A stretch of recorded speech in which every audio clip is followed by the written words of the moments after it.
Axis, দাদি পড়াটা বার কর।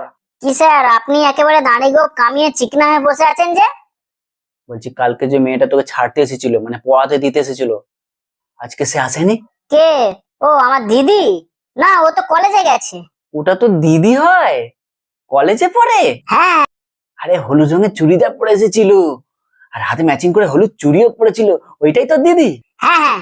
এ শালা, আরে চুলটা বেশ খোলা ছিল, আর ছোট্ট একটা টিপ পড়েছিল, ওটাই তো দিদি। হ্যাঁ ওটাই। আরে বেশ ফর্সা বানা দেখতে ছিল, আর বেশ সাজুগুজুও করেছিল, ওইটাই তো দিদি। হ্যাঁ ওটাই তো। আরে বেশ ঠোঁটে লিপস্টিক পরেছিল, হ্যাঁ, আর চোখে টানা টানা কাজল লাগিয়েছিল, হেভি লাগছিল ম্যারি, ওইটাই তো দিদি। হ্যাঁ স্যার, ওটাই তো আমার দিদি। স্যার, আপনি কিন্তু খুব ঝানু মাল। আমার দিদি একদিন আসতে না আসতেই আগা পাঁচতলা সবকিছু দেখে নিয়েছেন। কি রে, আমি তো দিদির দিকে তাকিয়েই নি।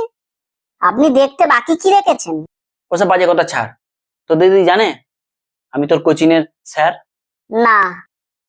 কি রে, তো দিদিকে তো একটু বলতে পারতিস আমার কথা, যেটা আমার কোচিংয়ের স্যার, আমাকে পড়ায়, আমাকে খুব ভালোবাসে, আমাকে স্নেহ করে, আমাকে যত্ন করে, ইত্যাদি ইত্যাদি, মানে বলে আমার একটু প্রশংসা তো করতে পারতিস তো দিদির কাছে। স্যার, আমি একটা জিনিস বুঝে গেছি। কি? বাবু, এই যে আপনার কোনো মালই জোটেনি, মানে আপনি কোনো মাল তুলতেই পারেননি, তাই আমার দিদিকে আমার দ্বারা পটাবার চেষ্টা করছেন। হ্যাঁ ঠিকই বলেছিস। হ্যাঁ,